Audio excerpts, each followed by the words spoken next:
Disqualification کا اس کو اس بنیاد پہ سسپینڈ کر دیا جاتا ہے کہ جو متعلقہ حلقہ ہے اس متعلقے حلقے کے جو عوام ہیں وہ ان ریپریزنٹڈ نہ رہیں. حلقہ جو ہے وہ اس کا جو منتخب نمائندہ ہے وہ اس کو اس اپیل کے فیصلے تک جو ہے ریپرزینٹ کرتا رہے. تو یہاں پہ جو فیصلہ دیا منصور علی شاہ صاحب نے بالکل ٹھیک ہے، لیکن یہ جو ان کے ریمارکس تھے نا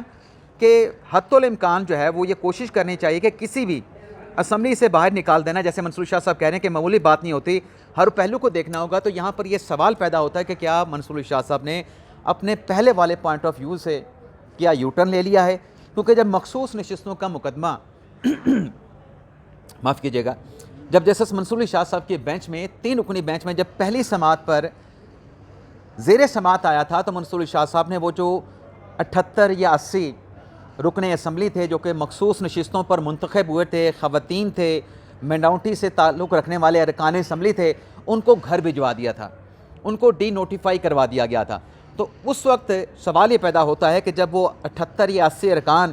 جن کو ایک سسپینشن آرڈر سے گھر بھجوا دیا گیا، ان کو ڈی نوٹیفائی کروا دیا گیا، اس وقت یہ جو احتیاط ہے جسٹس منصور علی شاہ صاحب نے کیوں ملحوظ خاطر نہیں رکھی کہ وہ بھی تو ارکان اسمبلی تھے، وہ خواتین کو ریپرزینٹ کر رہے تھے، ارکان پاکستان کی خواتین کو ریپرزینٹ کر رہے تھے، پاکستان کی مائنورٹی کو ریپرزینٹ کر رہے تھے. تو وہاں پر یہ والا پوائنٹ آف ویو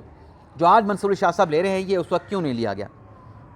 تو یہ ناظرین بڑا اہم سوال ہے. اور پھر اسی سوال کے اوپر اور بھی سوالات جنم لیتے ہیں کہ انصاف کے جو تقاضے ہیں، جو اصول ہیں،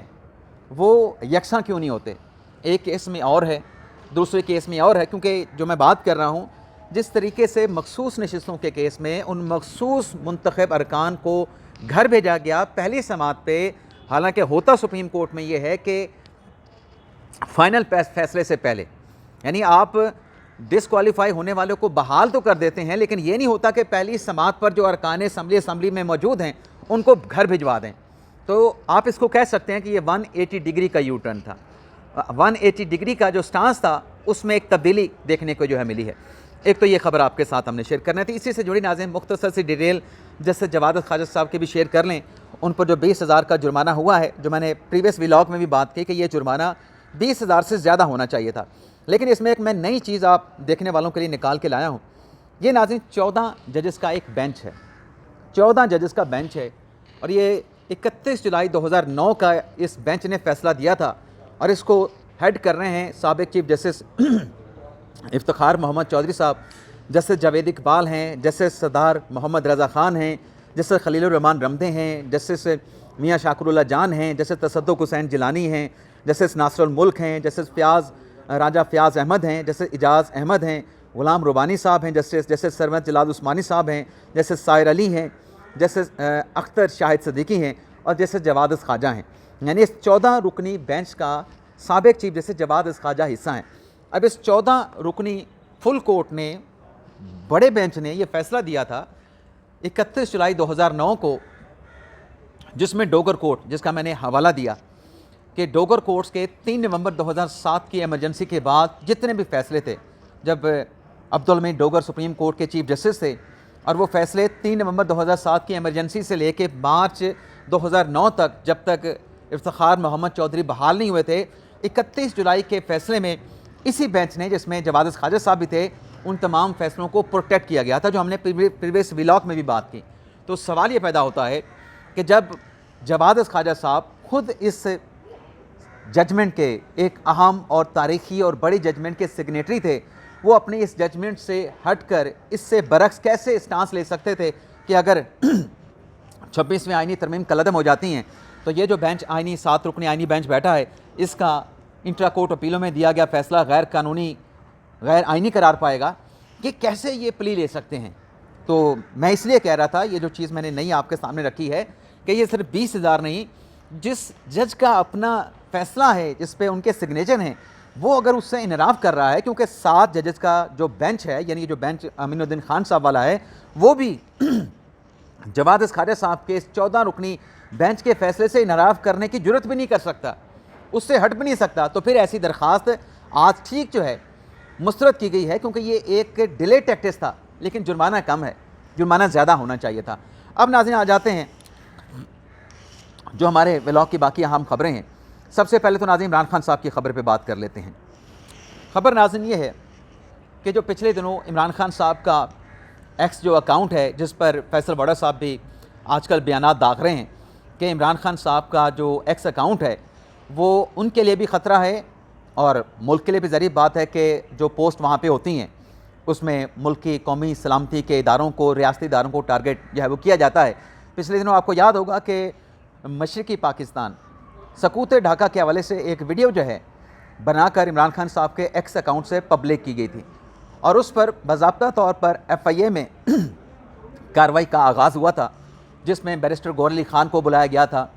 عمر ایوب کو بلایا گیا تھا، اور متعلقہ جو فریقین تھے، جو اس سے جڑے جو لوگ تھے، ان کو بھی بلا کے انویسٹیگیٹ کیا گیا تھا۔ تو اب یہ خبر سامنے آ رہی ہے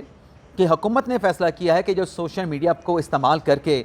ریاستی اداروں کے خلاف، قومی سلامتی کے اداروں کے خلاف عمران خان صاحب کے اکاؤنٹ سے جو لوگوں کی ذہن سازی کی جاتی ہے، یعنی ان کے ذہنوں کو جو پلوٹڈ کیا جاتا ہے، آلودہ کیا جاتا ہے اور اکسایا جاتا ہے، اداروں کے خلاف بھڑکایا جاتا ہے، اس پر جو ایف آئی اے کی